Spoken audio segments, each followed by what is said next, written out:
3 months ago, I watched my parents swing a baseball bat through a complete stranger's living room, thinking they were destroying my life.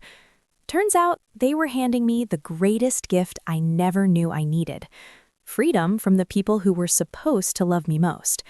I'm Vivian, and I need to tell you about the day I discovered that sometimes the most toxic people in your life share your DNA. It all started with $120,000 and a family dinner that would change everything forever. But to understand why that money almost destroyed my life, I need to take you back 5 years to when I still believed that blood meant loyalty and love was supposed to be unconditional. I was 28 then, living in a studio apartment that was basically a glorified closet. Every single day for 4 years, I'd wake up in that cramped space and remind myself why I was doing this, why I was eating canned beans for dinner, why I was taking the bus instead of owning a car, why I was buying clothes from thrift stores and celebrating birthdays with gas station cupcakes. $120,000. That's what freedom looked like to me. Enough money to buy a house, to finally have a space that was truly mine. Every dollar represented a choice, a sacrifice, a dream deferred but not abandoned. Late nights debugging code until my eyes burned, weekend freelance projects while my friends were out living their lives. It was all worth it because I had found her, the perfect 3-bedroom Craftsman with hardwood floors and a kitchen that caught the morning light like liquid gold. Every Saturday, I'd drive to my parents' house for our weekly family tradition. Mom would make her famous meatloaf, Dad would complain about his back while secretly loving having both his daughters around the table, and Melissa, my older sister by 3 years, would show up with Andrew, her husband, who always seemed to be chasing the next get-rich-quick scheme that would make him wealthy without actually working. That particular Saturday in October felt different from the moment I walked in. There was this electricity in the air, this sense that something big was about to happen. Melissa and Andrew were whispering in the corner like conspirators. Mom kept shooting me these strange looks, part excitement, part calculation. Dad couldn't quite meet my eyes during his usual complaints about the neighbor's dog. I was too caught up in my own excitement to pay attention to the warning signs. I had pictures of the house on my phone, ready to share my joy with the people who were supposed to celebrate my success. "Melissa has some wonderful news," Mom announced as we settled around the dining room table, her voice carrying that particular tone she used when she was about to ask for a favor. What happened next still makes my stomach drop when I think about it. Melissa didn't just tell us about her new business venture. She gave us a full presentation, printed charts, graphs, projected revenue streams, market analysis. This was her third attempt at entrepreneurship, and apparently she'd learned nothing from the first 2 spectacular failures that had forced my parents to remortgage their house to pay off her debts. "I've learned from my mistakes," she said, her eyes bright with that dangerous combination of desperation and delusion that I'd seen too many times before. "This time I have everything figured out. I just need capital for initial development and marketing." Andrew nodded beside her like the perfect supportive husband, playing his role to perfection. "The projections show we could double our investment within 2 years. That's when they all turned to look at me. Not casual glances, deliberate, expectant stares that made something cold settle in my chest. "Why are you all looking at me like that?" I asked, though part of me already knew the answer.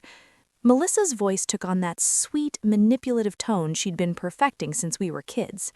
"Well, I know you're saving for a house, and Mom mentioned you have about $120,000 saved up." The room went silent, except for the sound of my heartbeat pounding in my ears. They had discussed my finances. They had calculated exactly how much I was worth to them. I wasn't their daughter, their sister. I was a walking ATM with a convenient family connection. "I'm not investing my house money in your business, Melissa." The words came out sharper than I intended, but honestly, I was shocked by the audacity. This wasn't a small favor between siblings. This was my entire future. They were asking me to gamble on Melissa's track record of spectacular business failures. Melissa's face crumpled like I'd physically struck her. "But if you help me now, in 2 years I'll give you back $240,000. You could buy an even better house then." I actually laughed. I couldn't help it. The absurdity of it all.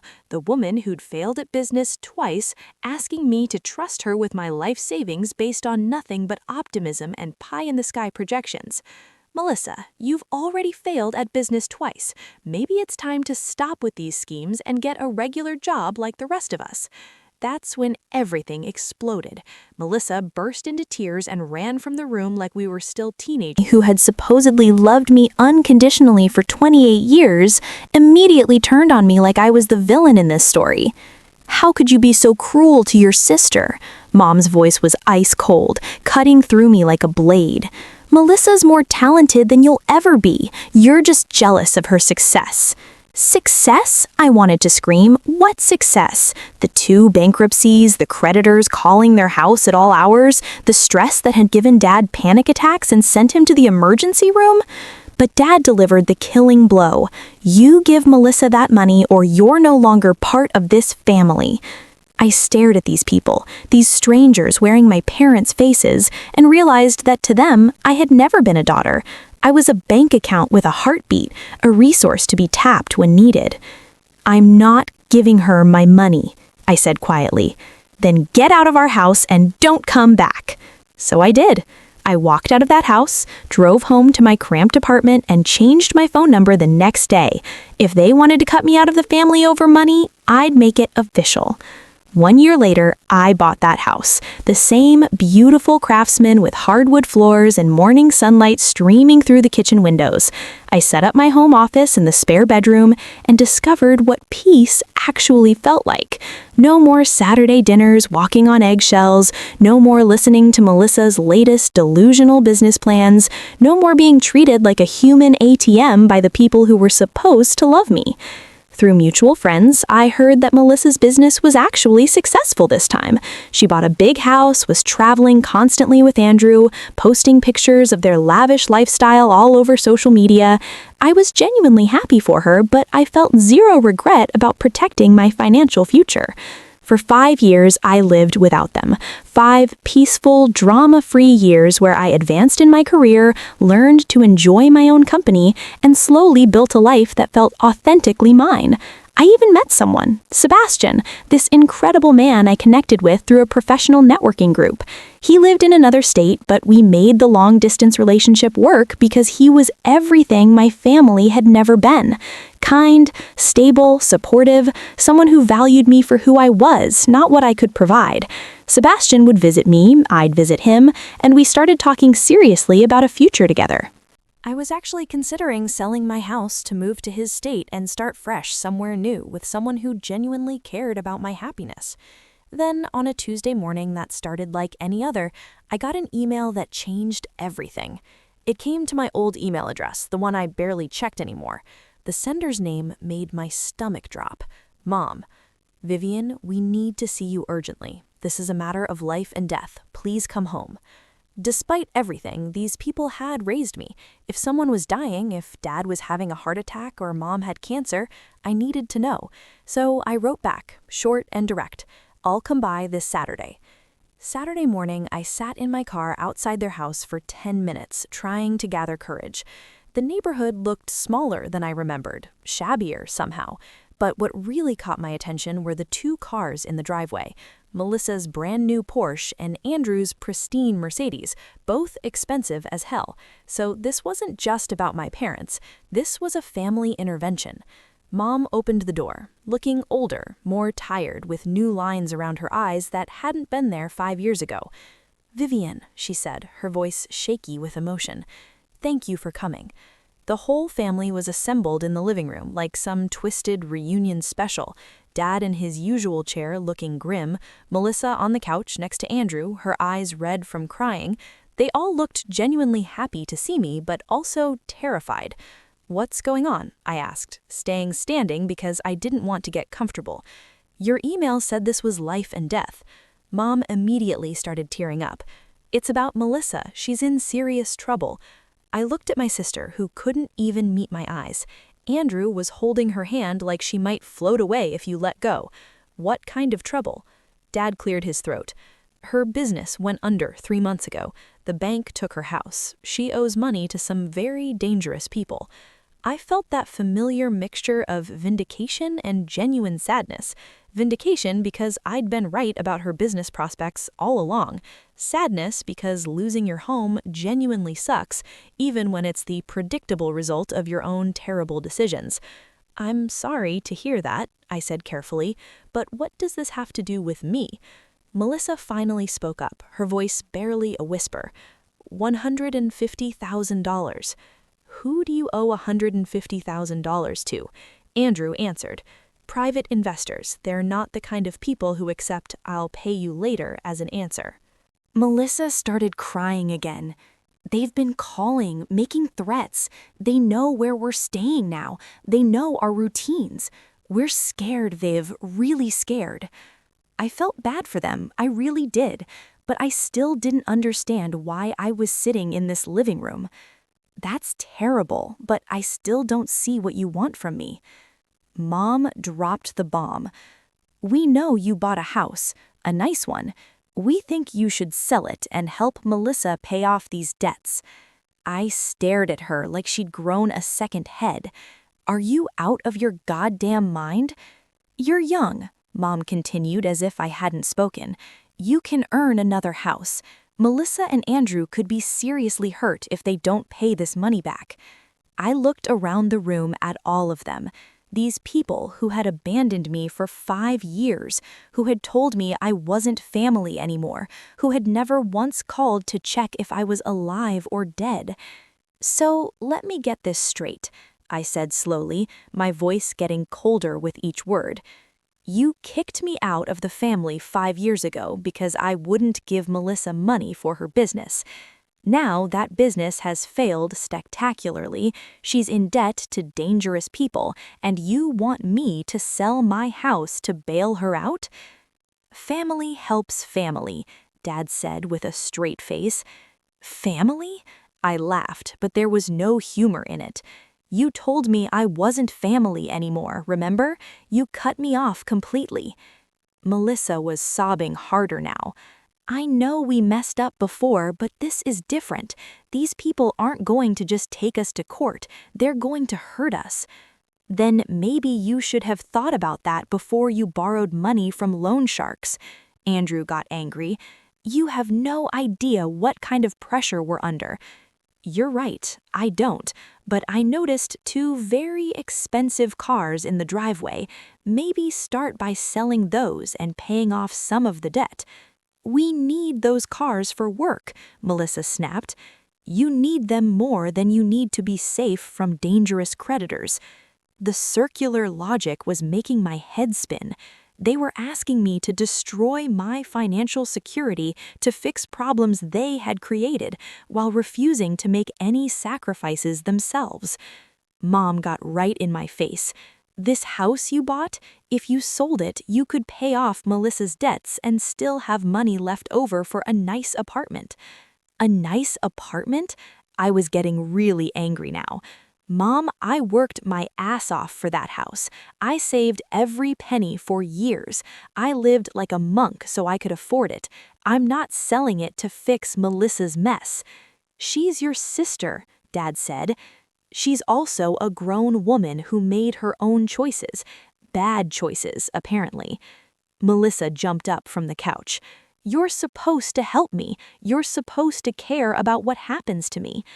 Where was this family loyalty 5 years ago when you all told me to get lost?" "That was different," Mom said. "How was it different? You didn't want to help me keep my money then, and I don't want to help you with your money problems now." The room went quiet. Everyone was staring at me like I was the unreasonable one, like I was the villain in their twisted family drama. "I'm not doing this," I said finally. "Melissa got herself into this mess, and she can get herself out. If you want to help her so badly, sell your house and give her the money." Mom gasped like I'd slapped her. "This is the only house we have. We're old, Viv. We can't just start over like you can." "Then I guess you understand exactly how I feel about my house." I started walking toward the door. "Melissa," called after me, "you're making a huge mistake. These people don't mess around." I turned back to look at her. Neither do I. I left them all sitting there and drove home feeling lighter than I had in years. As soon as I got back to my house, I blocked Mom's email address. I was done with their drama forever.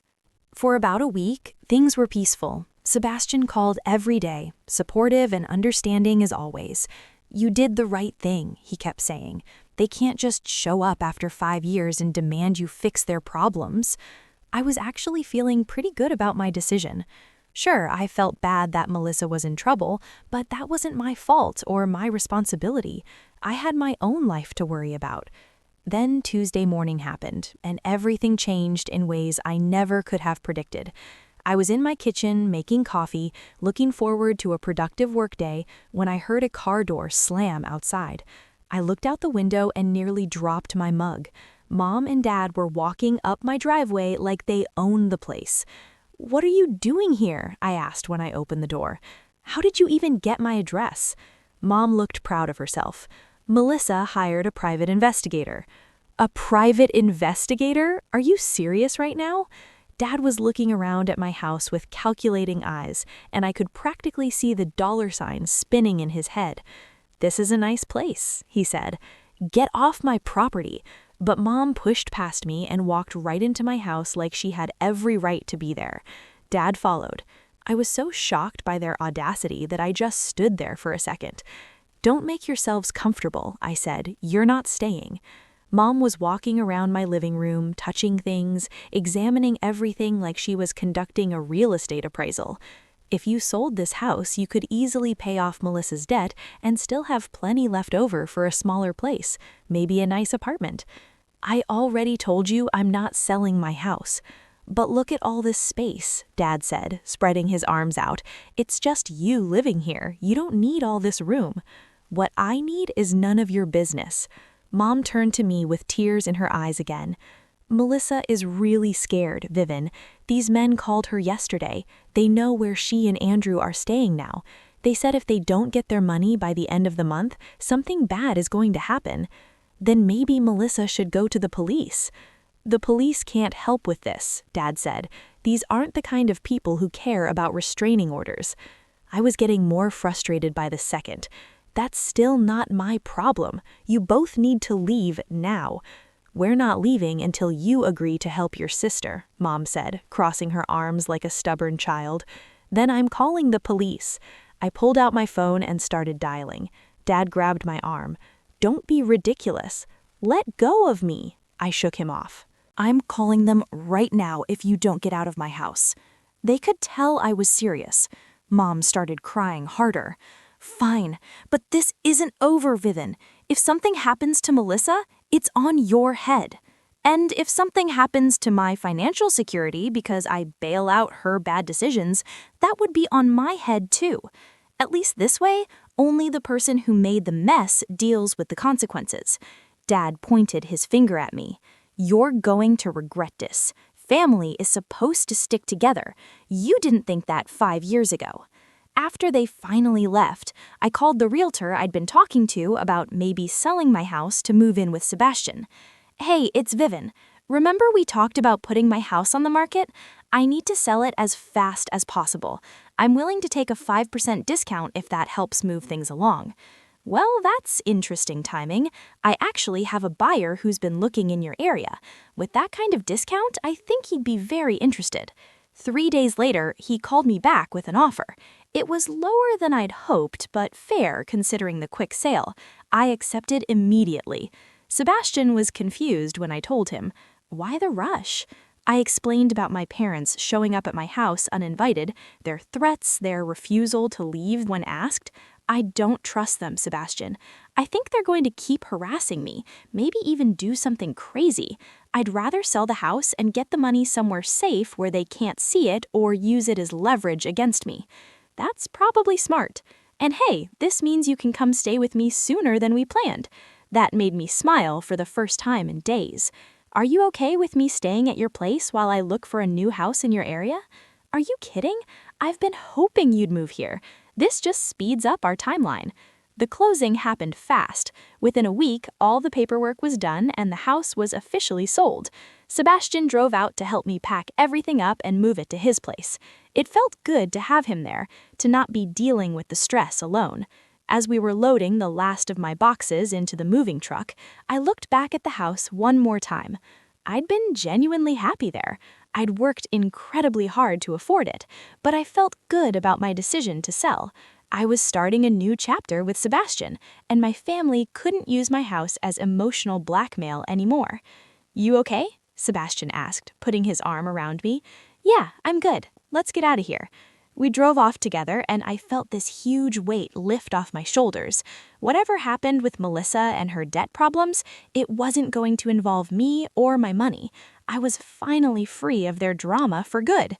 Living with Sebastian turned out to be incredible.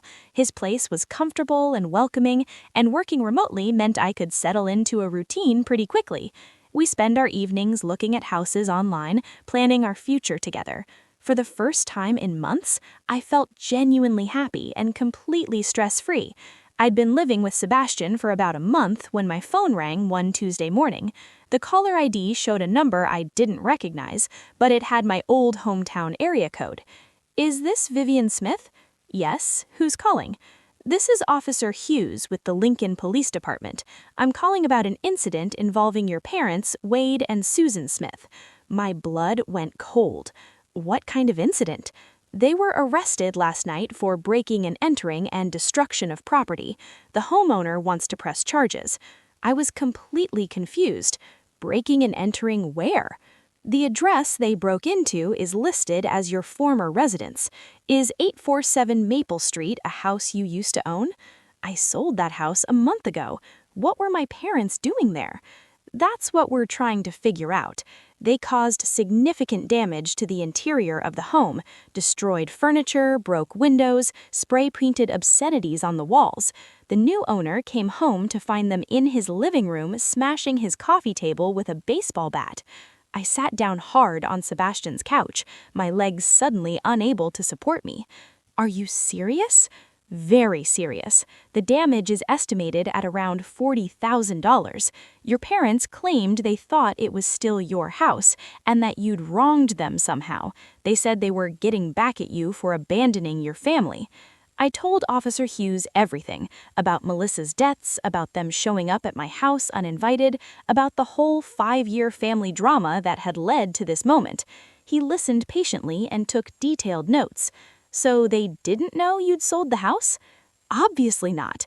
They probably went there to vandalize my property as revenge for not giving Melissa money. Instead, they destroyed some innocent person's home." "That's exactly what it looks like. The problem is they destroyed someone else's property instead of yours." After I hung up, I told Sebastian what had happened. He was as shocked as I was. "That's insane, Vivian. They could have been shot. What if the homeowner had been armed and thought they were dangerous intruders?" I hadn't even thought of that. My parents could have been killed over this stupid vendetta, this pathetic attempt at revenge. Over the next few weeks, I got regular updates from the police and from mutual friends back home about what was happening with my parents' case. The legal proceedings were moving forward, and the reality of their situation was becoming clear. Mom and Dad were facing serious criminal charges, but their lawyer managed to work out a plea deal. They admitted guilt in exchange for avoiding jail time, but they had to pay full restitution to the homeowner they terrorized, $40,000 for property damage, plus legal fees, plus court costs. It ended up being close to $60,000 total. My friend Catherine called me with the complete story a few weeks later. "Vivian, your parents had to sell their house. They couldn't afford the restitution any other way." The irony was absolutely staggering. They had sold the house they claimed was their only asset, the one they said they were too old to replace. "And here's the kicker," Catherine continued. "After paying everything they owed to the court and the homeowner, they gave the remaining money to Melissa for her debt problems. So they had ended up doing exactly what they demanded I do, but with their own house instead of mine." "That's not even the best part," Catherine said. Melissa's creditor problems. Turns out they weren't as scary as she made them sound. The dangerous people were just a legitimate investment firm that was threatening to sue her. No broken kneecaps, no mysterious accidents, just regular legal action. So Melissa had lied about being in physical danger. She had manipulated everyone, including our parents, into thinking her life was at risk when really she was just facing a completely normal lawsuit. "Where are Mom and Dad living now?" I asked. "They're renting a small apartment with Melissa and Andrew, all four of them crammed into a 2-bedroom place. From what I hear, it's not going well. Lots of fighting, lots of tension." A few months passed, and I heard through the grapevine that my family was trying to contact me through mutual friends. They wanted to apologize, to explain themselves, to somehow rebuild our relationship. Every time someone brought it up, I said no. Catherine called me one more time about it. "Your mom asked me to tell you she's sorry. She said they realized they handled everything wrong, that they made terrible mistakes." "It's too late for sorry," I told her. "They spent 5 years not caring whether I was alive or dead. Then they demanded I bankrupt myself for Melissa's mistakes. Then they committed actual crimes because I wouldn't do what they wanted. I'm done." "But they're family, Vivian." "No, they're not. Family doesn't abandon you for 5 years and then show up demanding money. Family doesn't hire private investigators to stalk you. Family doesn't break into houses with baseball bats because they don't get their way." Sebastian had been listening to my side of the conversation. When I hung up, he took my hand and squeezed it gently. "You okay?" "I'm perfect, actually." And I was. We'd found a house we both loved and were preparing to make an offer. I was doing incredibly well at work and had even gotten a significant promotion. Most importantly, I didn't have to deal with their endless drama anymore. He smiled at me with that look that still made my heart skip. "Speaking of the house we love, I was thinking about making an offer that's bigger than just on the house." He got down on one knee right there in his living room and pulled out a ring box that took my breath away. "Vivian, will you marry me? We can buy that house together and start our real life, the one we've been dreaming about." I started crying happy tears for the first time in what felt like forever. "Yes, absolutely, yes."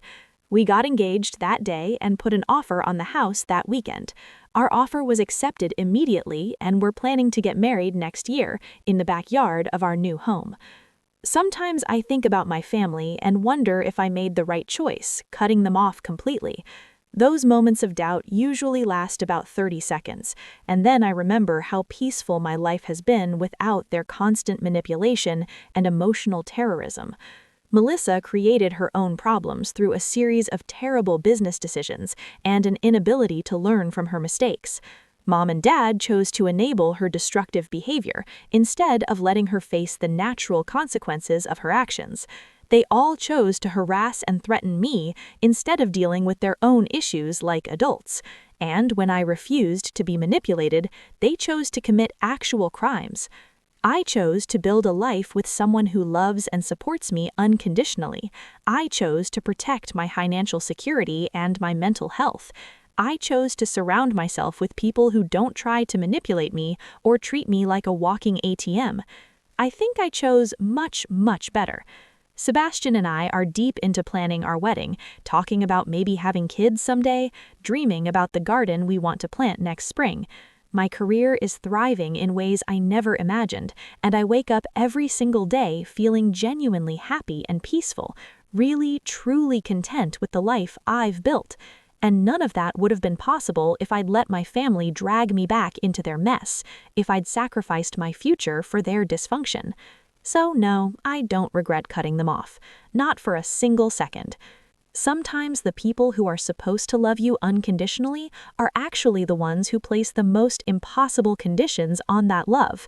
And sometimes walking away from toxic family members is the most loving thing you can do for yourself and for your future. The hardest boundaries we set are often the ones that finally set us free. And freedom, I've learned, is worth every sacrifice it takes to achieve it. Thanks for listening, and if you liked this story, share it with others who might need to hear it. And don't forget to comment and subscribe for more stories about choosing yourself when nobody else will. Sometimes the family you create is so much better than the one you were born into.